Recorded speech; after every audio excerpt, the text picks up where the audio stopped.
What? What? What the hell is this? Harumph. I didn't get a harumph out of that guy. Give the governor harumph. Harumph! You watch your ass. I see you shiver with anticipation. Let the show begin. Hey everybody, this is David Heretic coming at you with another edition of Reactions, Reviews, and Rants. And tonight, alright, coming back to U2, yes indeed, U2 fans feeling you. Come on now.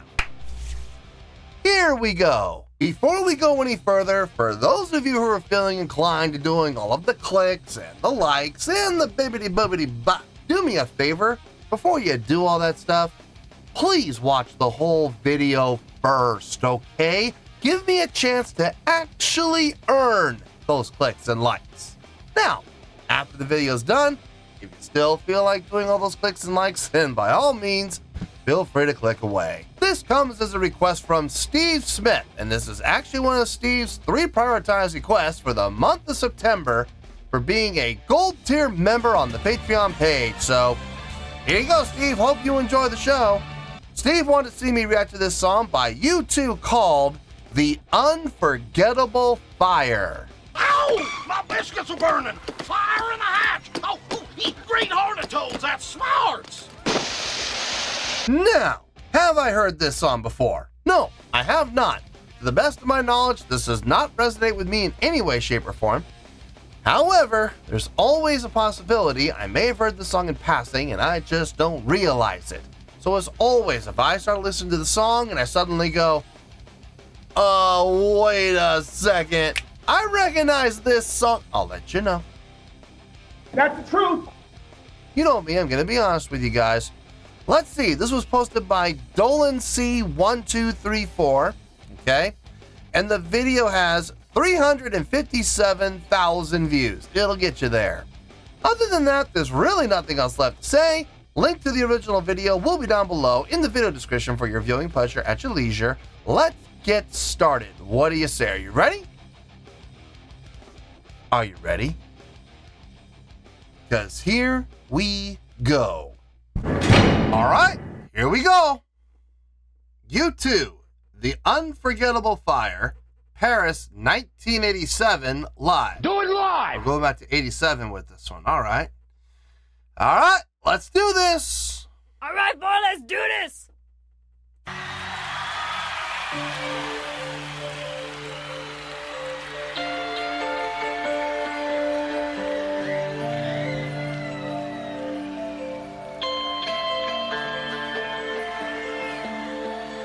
Welcome to the Unforgettable Fire.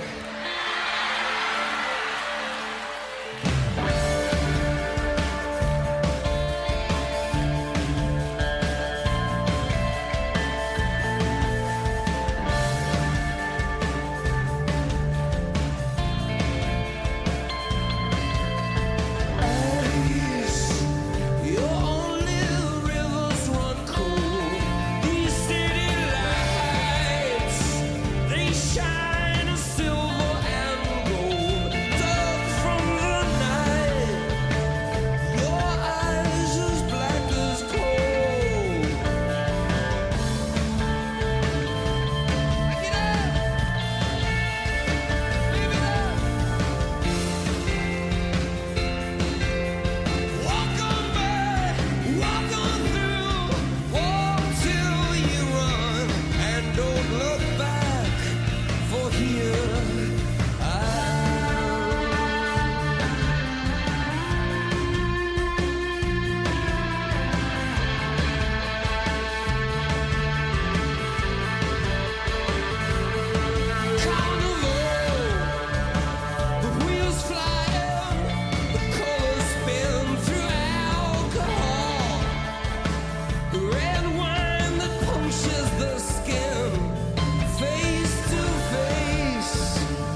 Okay. First of all, this does not sound like your typical U2 song. There's definitely a little bit of attitude in this song for sure. Little angst in there. The drive feels good. The energy feels good. The groove feels good. The chordal progression is nice. I like what's happening here. This doesn't sound like generic U2. There's some movement here in this chordal progression that we don't typically see in U2 songs. The utilization of the major and its natural minor. I like that. And it transitioning between the two as smoothly as they're doing. If you blink, you'll miss it.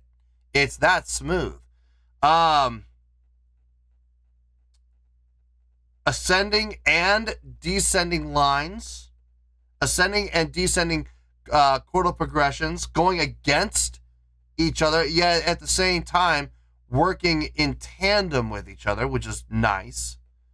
You'll hear like the guitar moving up while the bass is moving down, and vice versa. Same thing within the melodic line. Sometimes you'll hear Edge take his, guitar line, and he'll take a counter melodic line, which, ascends against Bono's descending vocals, and vice versa. No, there's a lot of little intricacies in this song, and I'm digging what I'm hearing.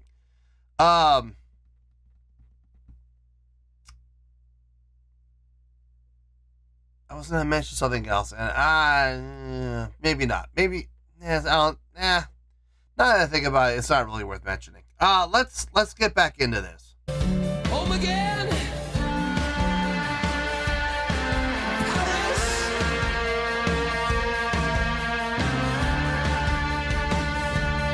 With the edge.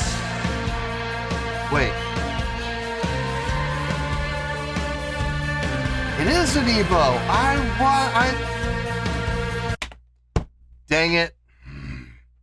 This is what I was going to mention. Was the Evo. I was going to say, I'm not sure if I see Edge utilizing... I was going to talk later about his keyboard playing. I was going to talk about that later, but I could have sworn I saw something in his hand when he was playing guitar, and I was like, no, maybe I'm seeing things. I didn't want to say for certain without being sure. Nope, looks like an Evo to me.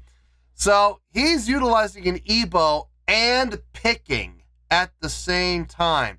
So he'll pick for a bit, pick out, a melodic line, and then after he's done picking, he immediately applies the Evo to keep the string resonating. That's really cool. That's really cool. Don't see that too often. Usually when people utilize an Evo, it's just Evo, Evo, Evo, Evo, Evo, Evo. And they try to make their guitar sound like a violin or like a cello. And you don't see too many people utilizing a pick and an Evo at the same time. So that's really cool. I was going to mention it, but I wasn't 100% sure if I had seen it or not. Now I can confirm that is absolutely got to be an Evo.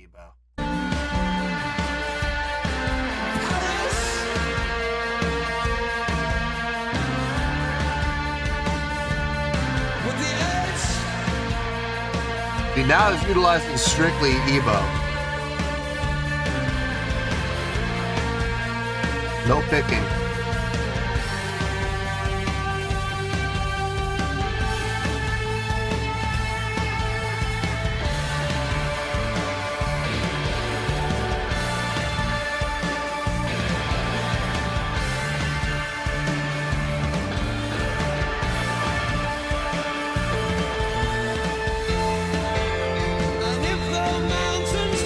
Wow. Bounce all the way over into the right wing.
Yeah, that was nice.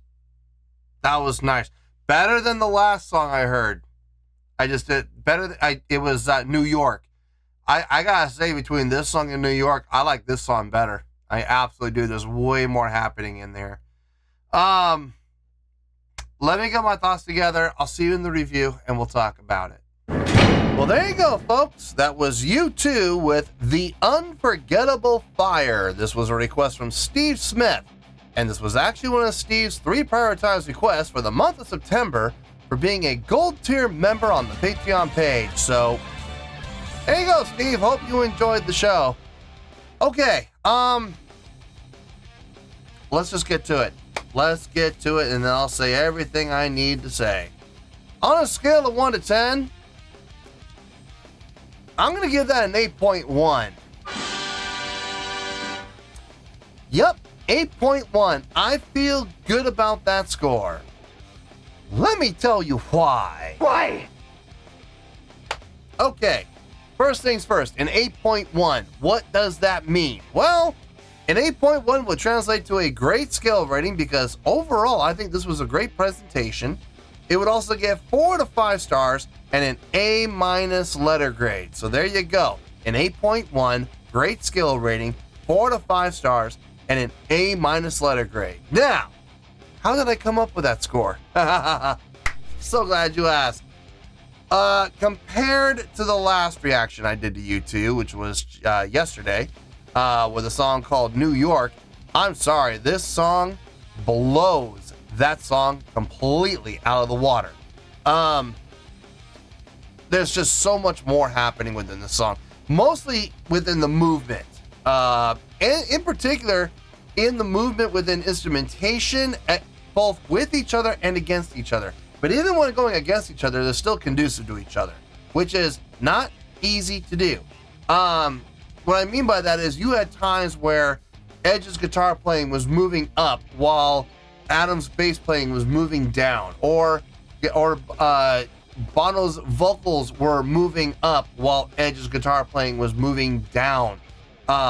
It was a nice contrast between the two, because when you have those opposing forces that work against each other but at the same time are conducive to each other, it's not always easy to do. You gotta know which notes to start on. You gotta know the integers you're gonna utilize, how far you're gonna go, so that you can, start a fifth apart, and by the time you're done, you're at a third apart, or you're in unison together, or you start on the unison and you split apart to a third or a fourth.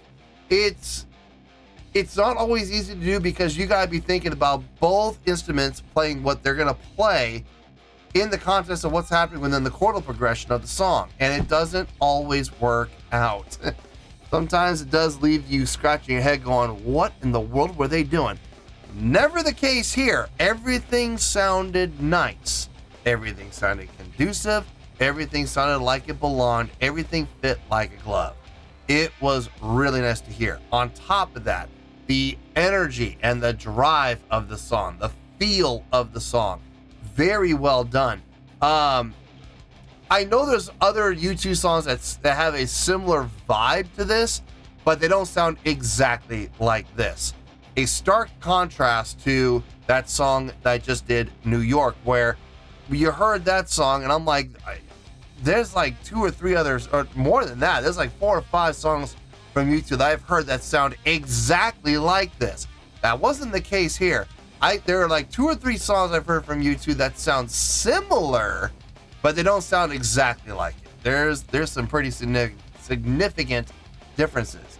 On top of that, musicianship across the board, way more okay, maybe not necessarily more impressive, but definitely more intriguing. What do you mean? What I mean by that is, I'll give you an example. Edge's guitar playing in this, the utilization of the EBow, really nice, very tastefully done too. And during his guitar solo, the utilization of the EBow exclusively, compared to how he was utilizing it before, where he was picking and then he would pick his final note and use the ebow to keep that note resonating and keep it sustaining and not letting it fade out, keeping it strong. So utilizing picking and the ebow at the same time. Really cool. On top of that, we got to see Edge put away his guitar and play the keyboards. Something we don't see happen very often. I dug it. I dug that. That was a nice thing to see. It was a nice contrast in tone between having him playing the piano or the keyboard versus what the sounds and tones he was generating with his guitar. A nice contrast indeed. Nowadays, he would probably just utilize track for the keyboard parts while he was playing the guitar. I mean, more than likely that's what would happen. But in this case, seeing it being done live, all by one guy, that was cool. Of course, Adam and Larry locked in super tight like they always are, establishing that groove, establishing that feel, and they did a fine job of it as always. Bono's vocals on this, he was belting it at points. That was nice to hear. It was nice to hear that type of delivery and that kind of projection and power with a song with the type of drive and energy that it has. It makes perfect sense to have him belted on this song. I'm glad to see that he did. So I'm taking all of this into consideration, and I'm giving this like about a 7.8. Wait a minute, I gave this an 8.1. What happened there? Well, if you've been watching this channel for any amount of time, you already know what I'm gonna say. So say it with me, kids. Sing it out one time. A live show can help your score, or it can hurt your score. In this case, it helped. It did help. It helped a little bit. I would give the song about a 7.8, but I would definitely give it a 0.3 bump for the live show. Let's go down the checklist. Let's see how many boxes they checked off. Stage presence, check. Yeah, they've always got good stage presence. They look like performers. They act like performers. Stage energy, quite a bit. A lot of movement and motion happening on that stage, especially from Bono, moving all the way out to that right wing, way out there. Cool. That was nice to see. Definitely moving in motion without question. Okay, stage interaction. I'm going to give it a check, but I'm going to give it a little bit of a weak check. There was some interaction when Bono pointed and motioned to the Edge and mentioned his name to the crowd. That's interaction. Yeah, absolutely it is, but that's really the only interaction that we saw. So it is going to get checked because by definition that is stage interaction, but there could have been a lot more done. Crowd interaction. Yeah, I'm going to give it the check. I've seen better from them. I've seen way more effort put into crowd interaction than what we saw here, but we did see some. I'm really surprised when he went all the way out to the right wing. I was really surprised we didn't see more of an attempt to have crowd interaction in that particular spot. There was none in that spot. All the crowd interaction happened while he was on the main stage, when he was on, front and center. That's where the crowd interaction really was happening. So that was a little odd, but because usually when you see Bono move out to the wings, he's interacting with the crowd like crazy. But we didn't see that this time. That's okay. Maybe that's a learned thing he picked up on later on and used in the 90s and 2000s. But anyway, it is getting a check for what he did on the main stage. So that's fine. Showmanship. Yep, I'll give it the check. Absolutely. They all put on a good show, visually as well as audially. So yeah, showmanship absolutely gets the check. Production. It's a festival. Is that really their stage? I don't think so. So, plus they were playing in the daytime, so lights really weren't a factor. So I'm not going to say production gets a check, but that's okay. Production's always been bonus points anyway. So they don't get a check for production. That doesn't hurt them. That doesn't hurt them at all. Unless you're a production-based band. and you rely on your production to put on your live show for you, then yeah, your production better be on point. And if it's not, and you don't get that production check, that's bad. That is bad. That's like missing all of the other check boxes combined. No, but this is how I'm coming up from a 7.8 to an 8.1. They did cover all of the bases. I mean, even with the weak check for stage interaction, still brought it up 0.3 up to an 8.1. So yeah, 8.1. I feel good about that score, and that's where we're gonna stay. So let's wrap everything up here in a nice shiny bow, shall we? We have an 8.1, which is a great skill rating, 4 to 5 stars, and an A- letter grade. Take your pick, I don't care, whichever one of those floats your boat. Final word, final score, I have spoken. Well, that's gonna do it for this edition of Reactions, Reviews, and Rants. Hope you all enjoyed the show. Hope I was able to entertain you. If I was able to put a smile on your face and brighten your day, I did my job, and I'm so glad I could do it. If you guys feel like joining the fan base, go ahead and click on that button down there. If you guys want to like the video, go ahead and like the video. If you guys want to ring the bell, go ahead and ring the bell. It honestly doesn't make any difference at all to me, but if you guys feel like doing these things, well then, by all means, feel free to do so. Well, that's going to do it for the night, folks. Thank you very much for watching, and as always, this is David Heretic signing off, reminding you to stay fabulous and support each other. Later. Peace.